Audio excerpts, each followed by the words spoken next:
아멘.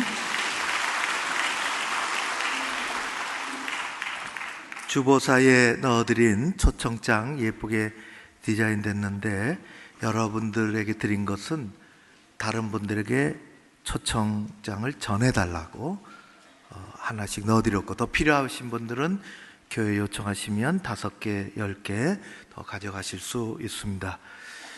또 주보에 나왔는데 주일이면은 요 로비, 본당 앞에 로비에 엘리베이터가 지하 4층서부터 지상 8층까지 운행이 됩니다.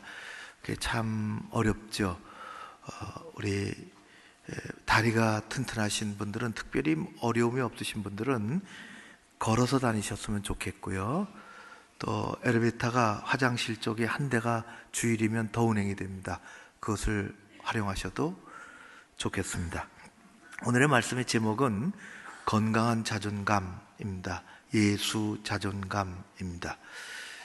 제가 몇 개월 전에 몸이 안 좋아서 어느 분이 아주 친절하게 소개를 해주셔서 한 달가량 일주일에 한 번 정도씩 강남역 근처의 병원으로 치료를 다닌 적이 있습니다. 그래서 한번 쑥 지나가는 게 아니라 매번 같은 길을 가다 보니까 듣기는 들었어도 그쪽에 성형외과가 그리 많은지는 보고 확인을 했습니다. 이게 1층에 2층에 건물 뒤에 또 건너에 한글 간판에 영어 간판에 일본어 간판에 중국어 간판에 외국 사람도 꽤 오는 모양입니다. 아주 들어서 익히 알고 있는데 보니까 새삼스럽고, 야, 대한민국의 외모 개량 사업이 대단히 성행하는구나, 그런 생각을 하게 됐습니다. 왜 거기만 또 몰려 있는지 모르겠어요. 우리 얼굴, 우리 외모에 관심을 갖고 잘 가꾸고 그렇게 하는 것은 크게 잘못된 일은 없습니다. 그 인간의 본성이죠. 얼굴을, 외모를 예쁘게 꾸미려고 하고, 그것은 자연스럽고 정상적인 그러한 우리의 본성이요 욕망입니다. 문제는 도가 지나치면 문제입니다. 얼굴을 이게 못 알아볼 정도로 대단히 개량을 했다. 그러면 이게 천국 가서 문제가 됩니다. 주민등록상의 얼굴하고 달라져 가지고 천국에서 이게 참 어디냐 그럼 물어봅니다. 옛날에 오래된 아재 개그인데 이런 얘기도 있어요. 우리 중학교애가 나하고 얘기하더니 잠깐 뒤돌아서서 다시 돌아서서 얼굴을 봤는데 분명히 뭐가 변했는데 잘 모르겠는데 알고 보니까 이 입술을 빨갛게 칠한 거예요. 목사님 앞에서 실례했구나. 아차. 그리고 빨갛게 칠한 것 같아요. 요즘은 중학교 애들도 화장을 합니다. 옛날에 개그에 이런 것이 있었어요.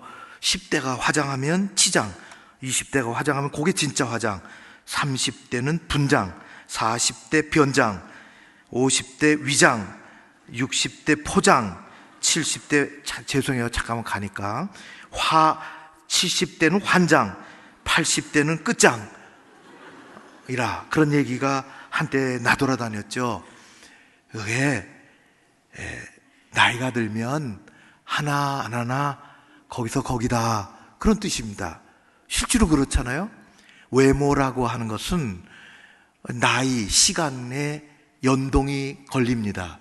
그래서 우리가 20대, 30대, 40대, 이게 70대, 80대까지 가기를 원하지만은 그렇게 할 수가 없어요. 사람에게는 외적인 얼굴도 있지만 내적인 얼굴도 존재합니다.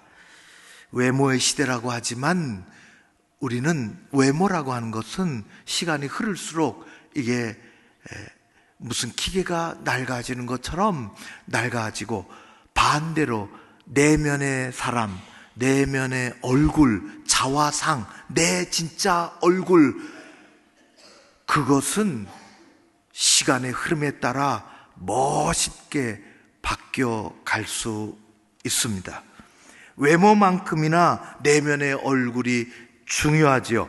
외모의 건강, 아름다움도 필요하지만 우리의 내면, 자화상, 우리의 진짜 얼굴, 모습, 아름답고 건강해야 하는 것입니다. 하나님은 우리에게 아주 건강한 자존감을 넣어주셔서 예수로 말미암아 우리가 세상에서 살아가면서 얻을 수 없는 아주 건강한 자존감을 우리 가운데 넣어주셔서 하나님 나라의 아름다움을 소유하며 건강하고 튼튼한 행복한 신앙생활을 오늘도 앞으로도 해가게 해주실 줄로 믿습니다. 오늘은 하나님이 주시는 건강한 자존감을 가지고 세상을 향하여 외쳤던 한 사람을 만나려고 합니다. 그 사람은 사도 바울입니다. 오늘 우리가 본문을 짧게 읽었는데 그 본문의 앞이야기가 너무너무 깁니다. 오늘 읽은 말씀을 잘 헤아리기 위해서는, 우리가 깊이 이해하고 큰 은혜를 받기 위해서는 앞에 도대체 어떤 일이 있었는지를 우리가 잘 알아야 합니다. 짧게 얘기하면은 사도 바울은 3번에 걸쳐서 기나긴 전도 여행을 합니다. 곳곳에 위험을 만나고 어려움을 많이 겪었지만은 그래도 하나님이 은혜를 주셔서 예수 전할 때마다 하나님 믿는 사람들, 예수 영접하는 사람들이 생기기 시작했으며 그들은 또 전하기 시작했으며 그래서 곳곳에 교회가 세워지기 시작했습니다. 이렇게 전도를 3차에 걸쳐서 소아시아를 저 그리스 마케도니아 건너서 그곳까지 했습니다. 이 3차 여행을 다 마치고 그가 예루살렘으로 갔어요. 나타난 세상을 어지럽히고 유대 사회를 어지럽히고 율법을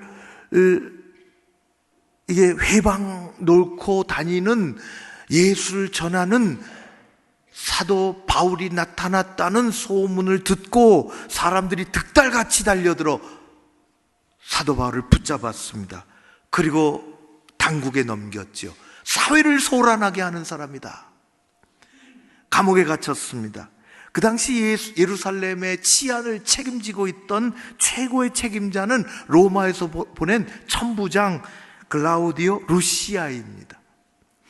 이 사람이 이 신병을 확보하고 있었는데 가만히 들어보니까 이 눈의 가시 바울을 호시탐탐 죽이려고 노리는 사람들이 40명이 모여서 지금 모의를 하고 있다는 것입니다. 죽던 말던 상관이 없는데 문제는 대화하다 보니까 이 사도 바울이 로마 시민권을 가지고 있다는 것이에요. 오늘 새로 오신 9명, 9분, 이게 지금 무슨 얘기하나? 그냥 가만히 계시면 됩니다. 로마 시민권을 가지고 있다는 거예요.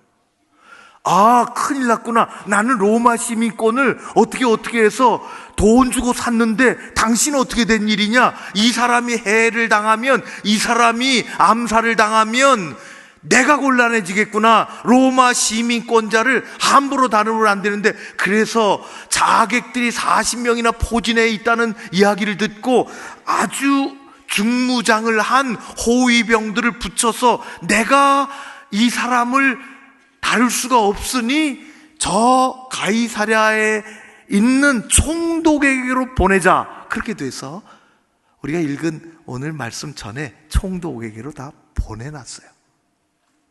먼 길을. 그때 총독 이름이 벨릭스예요. 이름 몰라도 돼요. 우리나라에도 총독이 있었던 시절이 있잖아요. 이 총독은 정말 간교하고 악질적인 사람입니다. 사도 바울에게 이렇게 얘기를 듣더니, 아, 구체적인 이 법의 잘못은 없는 것 같다고 알았음에도 불구하고 2년 동안이나 감옥에 쳐넣습니다. 두 가지. 하나는 이 뇌물을 좀 받아 챙길 수 있을까? 그거가. 두 번째는 그렇게 해서 이스라엘 사람들이, 유대인들이 굉장히 싫어했거든요. 이 총독을. 이스라엘 사람들의 환심을 좀 살려고 2년이나 처박혀 있었어요. 2년이 지난 다음에 로마 황제가 파면을 했습니다. 자꾸만 상소를 하니까. 그래서 후임으로 정해진 사람이 베스토 총독입니다. 오늘의 말씀은 거기서부터 시작이 됩니다. 우리가 평상시 듣지 못했던 사람 이름이 세 사람 나와요. 베스토 총독입니다. 우리나라에 왕이 있었고 총독이 있었던 것처럼 그 다음에 왕 이름이 나와요. 그 왕 이름이 아그리파 2세라는, 몰라도 괜찮아요. 대단히 높은 사람. 그리고 그 옆에 붙어있는 한 여자 이름이 나오는데 베니게라는 사람입니다. 이 사람이 총독이 새롭게 부임해서 저 예루살렘 그릇 지방에 있었던 아그리파 왕과 베니게가 새롭게 이 총독이 왔으니 인사차, 축하 인사차 총독 관절을 방문해서 생긴 일입니다. 왕이 베니게라는 여자와 같이 왔어요. 여자와 같이 왔는데 이 여자는 친동생입니다. 이 여자는 젊었을 때 결혼을 숙부하고 했어요. 여기서부터 조금 이상해요. 그 숙부가 일찍 죽어서 사별을 했습니다. 그는 그래서 두 번째 결혼을 했어요. 길리기아 왕과 결혼을 했는데 시답지 않으니까 왕을 버리고 돌아왔어요. 또 결혼을 한 기록이 있어요. 그리고 어떻게 해서 이제 돌아와서 오빠 왕궁에 살아야지. 그리고 오빠 왕궁에 사는데, 왕하고 같이 왕궁에 사는데 나라 안에 저작거리에 둘 사이의 관계가 이상하고 심상치 않다는 그런 소문이 자자합니다. 그 소문은 사실입니다. 당대 최고의 권력자 베스토 총독, 그리고 아그리파 왕, 그리고 베니게라는 한 여인, 그리고 사람들이 많이 모여있는, 한 자리에 모여있는 그곳에 총독은 권세 넘치는 금빛 복장을 하고 화려하게 하고 높은 권자에 앉아있고 위풍당당해 보이고, 왕은 왕관을 쓰고 요란하게 옷을 입고서 그 옆에 알쏭달쏭한 베니게도 화려하기 이를 데 없는 그 옷으로 치장을 하고 거들먹거리며 옆자리에 앉아 있었습니다.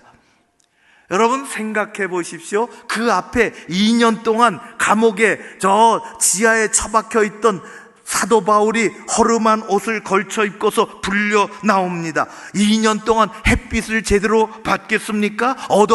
먹을 것을 제대로 먹을 수 있었겠습니까? 누가 봐도 그 외모가 남루하고 얼굴이 최최하고 죄인의 옷을 입고 그리고 결박을 하고 고관 대작들, 총독과 왕과 많은 지위가 높은 사람들 그 앞에 바울이 서 있는데 그 모습이 그들의 눈에 보기에 처량하기 짝이 없고 불쌍한 사람입니다. 그러나 바울은 아무리 옷을 화려하게 입어도, 아무리 높은 자리에 누가 앉아 있다 해도, 내가 2년 동안 햇빛을 보지 못했고 내가 먹을 것을 제대로 먹지 못하고 내가 사람들 눈에 남루해 보인다 해도 그는 그런 사람들 앞에서 전혀 기가 죽을 사람이 아닙니다. 그래서 우리가 읽질 않았지만 26장 앞부분에 보면은 그 사람들 앞에서 자신이 어떤 사람이며 어떻게 예수님이 어떻게 나를 만나줬으며 내가 예수님을 어떻게 만났으며 그 이야기를 거침없이 하기 시작했어요.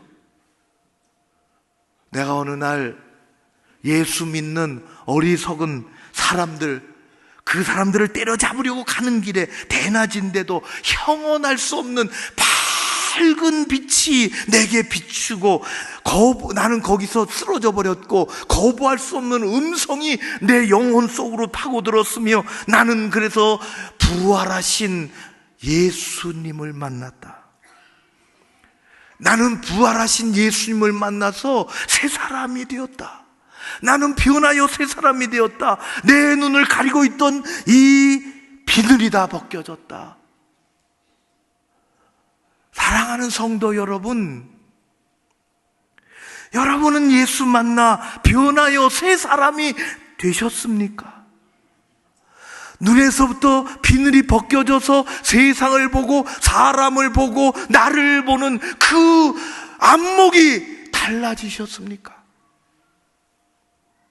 나는 부활하신 예수를 만났다. 그리고 그 예수를 전하기 위해, 나를 변화시킨 새 사람을 만든 예수를 전하기 위해 나는 수도 없이 돌아다녔으며 그런 과정 속에 고난을 만나고 죽을 일들을 얼마나 많이 만났지만은 하나님이 나를 살려주신 것은 이렇게 높은 사람, 낮은 사람 상관없이 예수 생명을 전하라고 하신 것이다.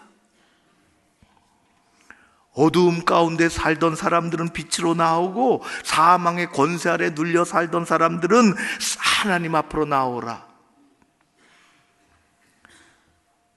26장에 그렇게 기록이 되어 있습니다. 이때 우리의 본문입니다. 참다 못한 베스터 총독이 소리를 지릅니다. 바울아, 내가 미쳤구나.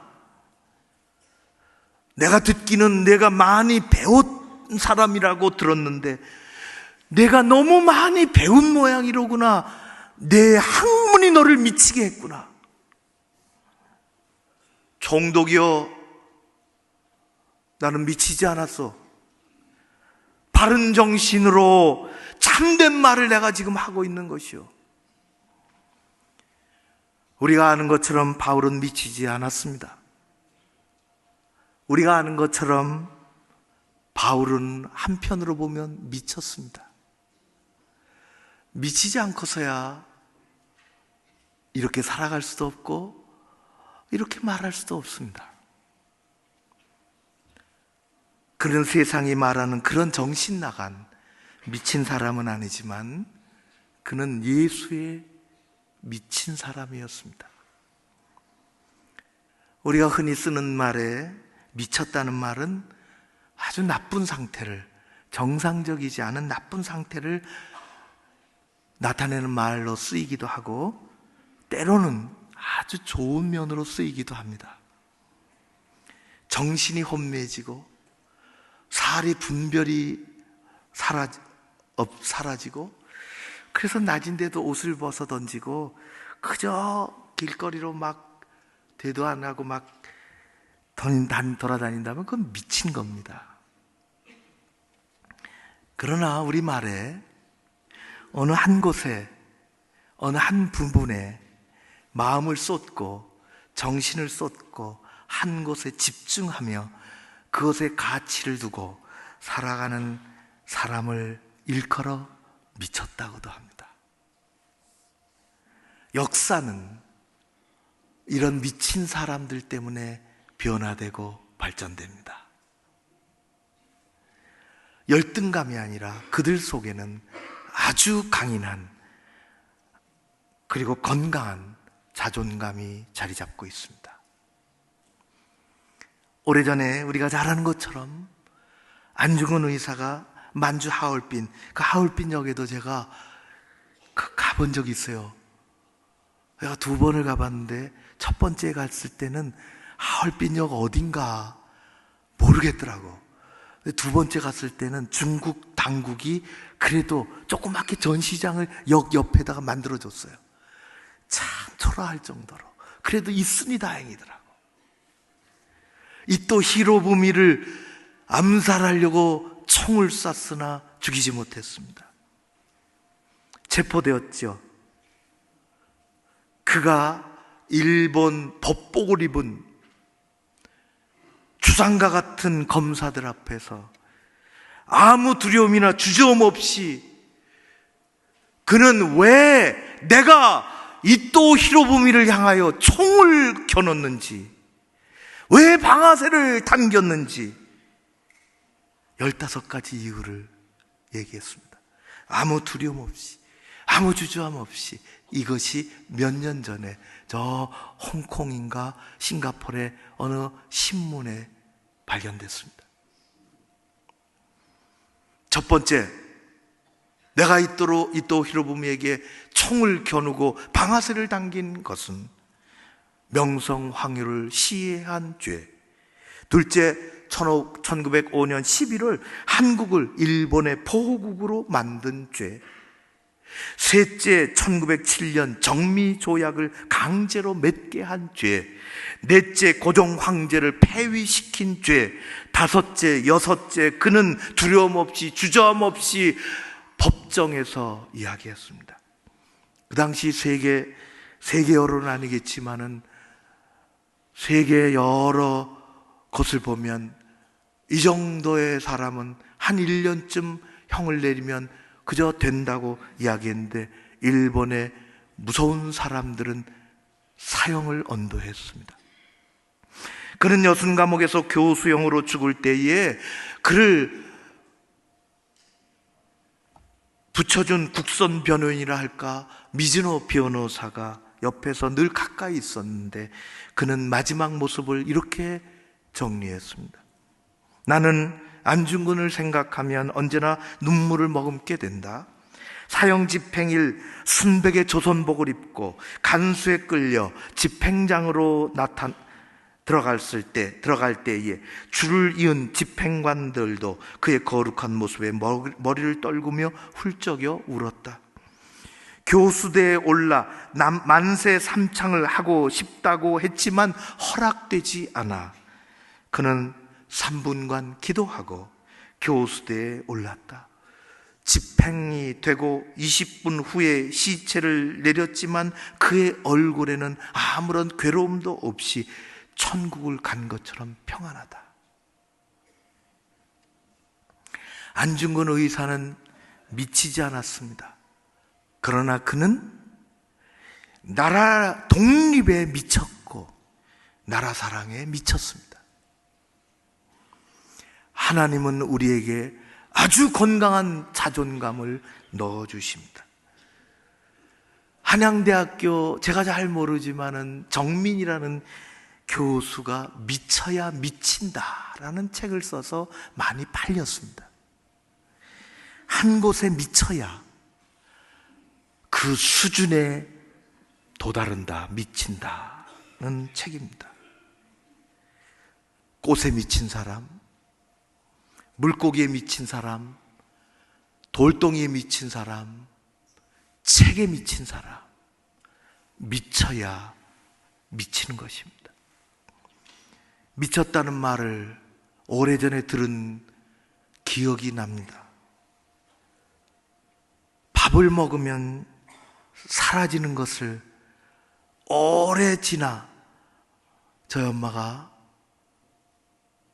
왜 애가 밥을 먹으면 없어지지? 도대체 어디로 가는 거야? 몰래 제 뒤를 밟았습니다. 교회로 가는 것을 알았습니다. 엄마가 나중에 물었지요. 모른 채 물으셨습니다.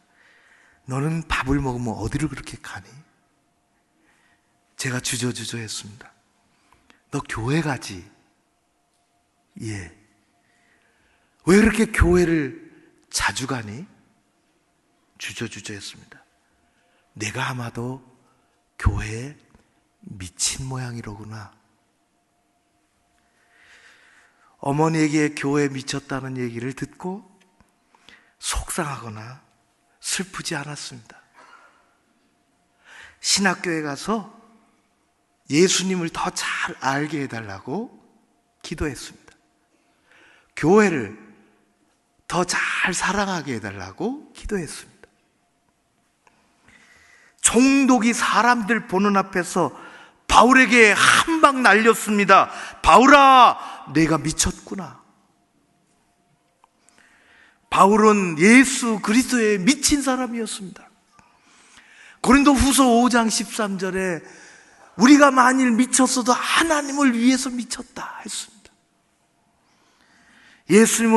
하나님은 예수로 미친 바울 안에 영적인 충만함과 예수 자존감을 가득히 불어넣어 주셨습니다. 바울은 총독 옆에 앉아 한심한 듯이 내려다보고 있는 아그리빠 왕을 향하여 소리를 내기 시작했습니다. 왕, 당신은 이스라엘 사람이 아니요, 하나님이 구약의 선지자들을 통해서 말씀하신 것을 당신이 알고 있지 않소? 왕이 화를 냈습니다. 내가 지금 나를 그리스도인 만들려고 하느냐? 이 무엄하고 한심스러운 사람이로구나. 사도 바울은 기가 죽지 않습니다.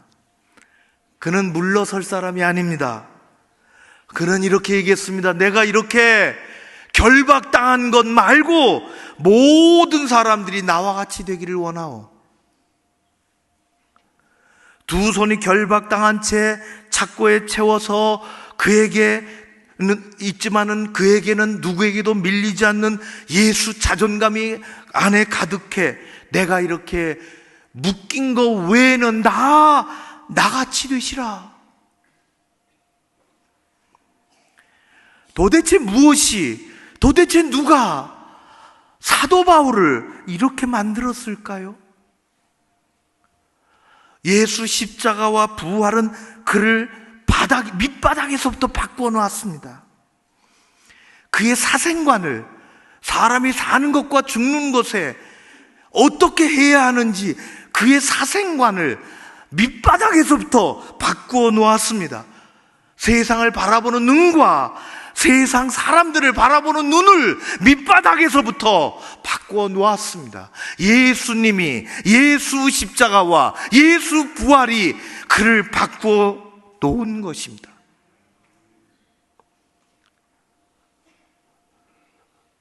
사도 바울은 예수 만나기 전에 자신이 꽤 괜찮은 사람이라고 여기고 살았어요. 이 정도면 괜찮아. 금수저야. 나는 오래전부터 선택받은 이스라엘의 족속이라. 그것도 초대왕을 배출한 베냐민 지파에 속해. 나는 히브리인 중에 순수혈통 히브리인이야. 자랑스러운 전통에 따라서 태어난 지 8일 만에 누구도 할 수 없는, 이방인들은 할 수 없는 할례를 받은 사람이고, 하나님의 율법으로는 정통파에 속하는 바리새인이야. 그러나 그는 예수님을 만나고 십자가와 부활을 경험하고 그 모든 것이 예수 아래서 빛을 잃고 말았습니다. 누구 흉내낸 것도 아니고 일부러 그렇게 말한 것도 아닙니다. 하나님은 우리에게 예수로 말미암아 건강한 자존감을 넣어주시기를 원하십니다. 예수 자존감을 넣어주십니다. 영적인 담대함을 주시기를 원하십니다. 사도 바울은 머리 둘 곳이 없고 정처 없이 돌아다니며 예수 전하며 목숨을 잃을 정도로 위협을 당하기도 했지만은 그는 세상이 부러울 것이 없었습니다. 그래서 행복하게 예수 전했습니다. 하나님 우리에게 영적인 자존감을, 예수 자존감을 넣어주십니다. 13세기 몽골은 유목민들이 쪼개져서 부족별로 싸우고 먹히고 정복하고 그랬던 중구난방, 이 몽골을 통일시키고 영토를 중국에서부터 저 아드리아해까지 확장시켰던 징기스칸, 그는 이렇게 말했습니다. 가난하다고 탓하지 마라. 나는 들쥐를 잡아먹으며 연명했다. 작은 나라에서 태어났다고 말하지 마라. 나의 병사는 적들의 100분의 1, 200분의 1에 불과했지만 세계를 정복했다. 배운 것이 없다고 탓하지 마라. 나는 내 이름도 제대로 쓸 줄 몰랐지만 남의 말에 귀를 기울이며 현명해지는 법을 배웠다. 너무 막막해 포기해야 되겠다고 말하지 마라. 나는 목에 칼을 쓰고 탈출을 했으며 뺨에 화살을 맞고도 살아났다. 세상에 얼마 동안 땅을 얼마큼 정복한 세상의 정복자도 자존감이 있고 용기와 담대함을 가지고 그렇게 살았습니다.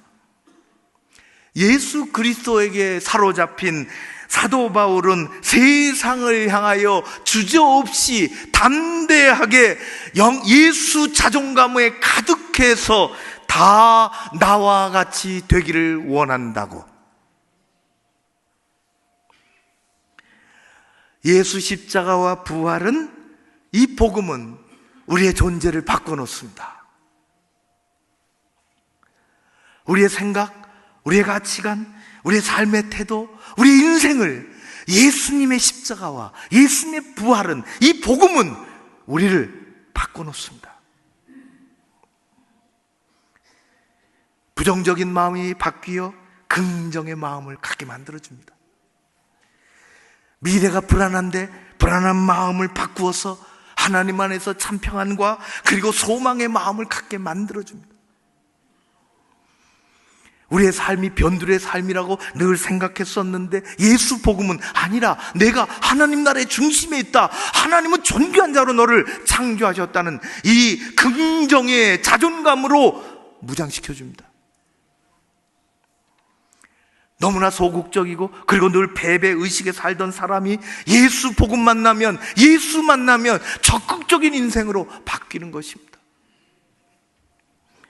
열등감에 사로잡혀 살던 사람이 아주 건강한 자존감으로, 예수 자존감으로 용기를 가지고 다시 일어나는 것입니다. 하나님의 교회를 그저 그렇거니 여기던 사람들이 예수 만나면, 예수 복음 만나면, 십자가 부활을 만나면 교회가 얼마나 소중한 곳이고 하나님이 어떻게 역사하시는 곳인지를 다시금 깨닫도록 하나님은 만들어주시는 것입니다. 하나님께서는 우리가 교회 바깥의 세상에 나가서 거지처럼 살기를 원하지 않으십니다. 우리 가운데 예수 자존감을 주십니다. 당당한 그리스도인으로 살기를 원하십니다. 사랑하는 성도 여러분, 세상에 살면서 상처를 받고 아픔을 경험하며 실패를 만나고 좌절을 겪는다 할지라도 그것 때문에 우리가 무너지고 열등감이 쌓이고 두려움에 휩싸이고 내가 나를 낮추고 그렇게 살아가는 것이 아니라 우리는 가지고 있는 상처와 아픔과 실패와 좌절을 십자가 앞에 가지고 오고 하나님이 주시는 예수 자존감으로 무장하고 나가서 살아가는 것입니다. 세상을 향하여 부끄러움이 없이 예수를 전하는 것입니다. 나와 같이 되기를 원한다고. 하나님 우리 가운데 예수 자존감을 넣어주십니다.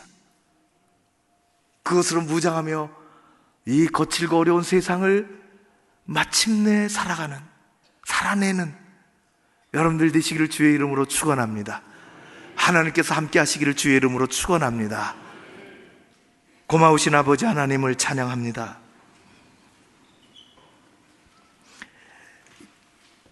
예수 그리스도 우리 주님의 십자가와 부활이 우리를 새롭게 하는데 예수 자존감으로 살아가도록 우리 안에 염려, 근심, 실패, 좌절 다 예수님 앞에 내려놓고 하나님이 채워주신 것으로 가득히 채워 세상에 나가 살아갈 수 있게 하여 주옵소서. 세상을 향하여 주변 사람들을 향하여 내가 나를 변화시킨, 나를 이렇게 만든 예수를 믿으라고, 나와 같이 되기를 원한다고 증언하며 살아가게 하옵소서. 오늘도 함께 해주시고 은혜 가운데 붙잡아 주시기를 간절히 소원하오며 예수님 이름으로 기도하옵나이다. 아멘.